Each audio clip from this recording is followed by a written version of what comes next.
Hi there, Simon from simonwoods.com. 5 wines in front of me. Theme, well, they're all Southern Hemisphere, I think, and they all have grapes that at one time or another were Bordeaux-ish, and most of them are still Bordeaux-ish, but I better shut up and get in there and tell you what they are. First one, Red Rhino, 2011, Merlot Shiraz, wine of South Africa, and where in particular? Western Cape? Anyway, anyway, let's just dig in. Quite a hefty beast at 14.5% alcohol, and I stick my nose in there and there's this ripe, slightly baked character, maybe a little bit volatile. There's just that little note of vinegar that I'm not so sure about, but smells like it's going to be okay. I mean, some of the South African bake comes through when you taste it. It's all right. It's just a bit big and simple. I know people like that, and I know people like that who would like a wine like that. But for me, I want a little bit more freshness and subtlety. It's all right. Next one, Cabernet Sauvignon Carmenere 2007 from Casa Silva, and this is called Colchagua Valley. Very chilly, very that blackcurrant pastel. Don't get as much of that reduction, that slightly rubber band. Well, you know the smell that when you open a can of beer and it goes tss, and that plume of gas comes up. But don't get too much of that. But it smells rounded, slightly exotic. I think that's the Carmenere giving maybe this hoisin character to this blackcurrant pastel. It smells okay. It smells like it's going to be nice and more concentrated than the first one. All right, yes, it's got. I mean, much as it smelt, this juicy blackcurrant character. This little bit of herbal character with the green edge of Carmenere, so that it doesn't feel like they've pushed their Carmenere to get it too ripe. But on the simple side, certainly I'd finish up my first glass, and if a second was proffered and there were no alternatives, I'd probably have one of those, which I don't think I could say for the first one. It's okay. Wine number 3, still in Chile. This is Vieux Manent Gran Reserva 2010 Cabernet Sauvignon, again from Colchagua. What does Gran Reserva mean? Well, it doesn't really mean anything. It's what people slap on the bottle to try and impress people like me and people like you. Does it work? Well, let's have a see. Again, that blackcurranty, chilly footprint. There's this toasty character as well, and I think part of that is to do with. I was talking about the reduction edge. You know, remember the beer can bit. There's a bit of that, but there's also some toastiness that I think has come from new-ish oak. I mean, well integrated oak backbone in French and American oak. It smells like it's going to be a bigger wine than the one before. Bigger, not sort of necessarily massively louder, but just more going on. Yeah, more character. Now that's one of those wines that I think is going to creep up on me. Because the more I swirl it, the more and then when I come to taste it, it's one of those that feels like it's going to go. It's got some bits that it's not afraid to flaunt to start with and say, look, okay, here I am. I'm big and blackcurranty. But the more I come back to it, the more I taste it, the more there's this herbal character that's coming through, and I don't think it's a herb. I don't think there's any Carmenere that's gone anywhere near this. But it feels like there is something of the soil coming through here.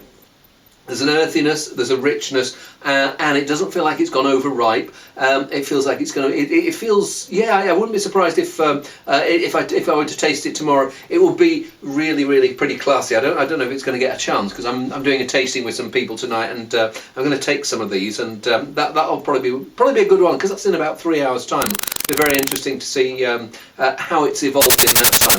But. Yes, and what's good about it as well, sometimes Cabernet Sauvignon in Colchagua can be just almost a bit too rich and baked. Here, there's freshness to it, and it lingers, a bit like my tasting notes for this wine. So I'm going to have another slurp, shut up and move on to the next one. But really nice plummy blackcurrant juiciness. Yeah, growing on me quite a considerable rate. Let's see whether I can say the same about wine number 4. Ventisquero Gran Reserva and Queulat.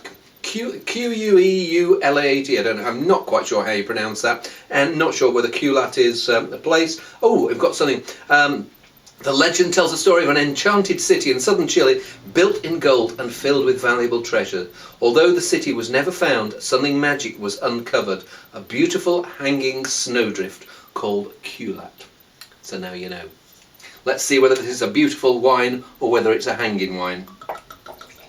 A really exotic style of wine. I mean, it's like Cabernet Sauvignon with hoisin sauce poured in, and there's this juiciness and roundness about it. I mean, its problem is that by the time it's ripened sufficiently, the acidity's dropped too far, and you have to either put some Cabernet in there to prop it up or acidify. I'm not sure whether I don't know whether they put anything in here. It doesn't really say on the back. But here it's got the juicy ripe berry fruit, but it's just got enough of that greenness, that coffee bean, green bean freshness to stop it just being a rounded big blob.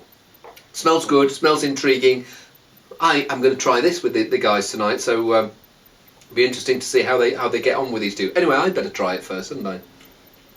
Now, Carmenère is I think of Cabernet Sauvignon as a grape that's usually better with some other grapes in the mix. The Carmenère, for me, it's certainly one of those. And what I would say that this were a louder wine than the one before, but not as subtle.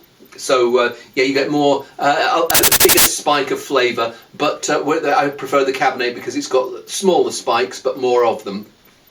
So yeah, more going on in the Cabernet. Here, I mean that intensity, that hit of that slightly green berry herbal character is it's pretty nice actually. And my only problem is whether whether it's a 3-chord wine, whether I get a bit tired of it after half a glass.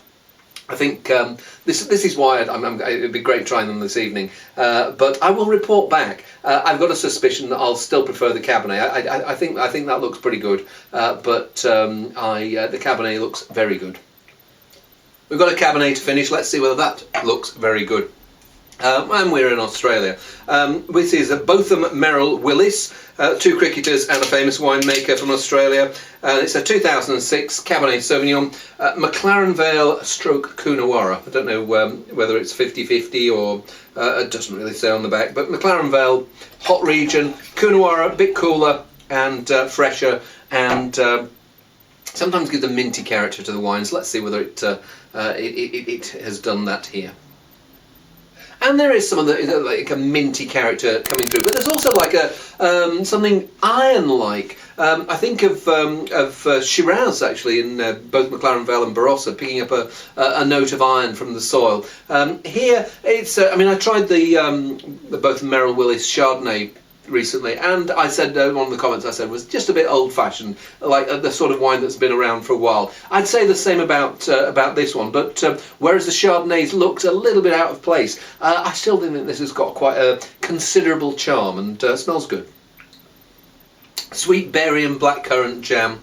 It doesn't taste quite as good as I thought it was going to. Feels almost like there's a right bit and an angular bit, as if the acidity, which I don't think is entirely due to the grapes, is not quite sitting nice as it should do with the fruit. I'd like a little bit more freshness in that fruit, a little bit more perkiness and vivacity. It's okay, but yeah, I mean the Cabernet Sauvignon that for me is the star is the Vieux Manent, and I think I'll come back to that quite a bit, and if there is any left after I've tried it with these guys this evening, then I will enjoy it, hopefully tomorrow night, hopefully with something like a steak. I think it'd be brilliant. Anyway, see you soon.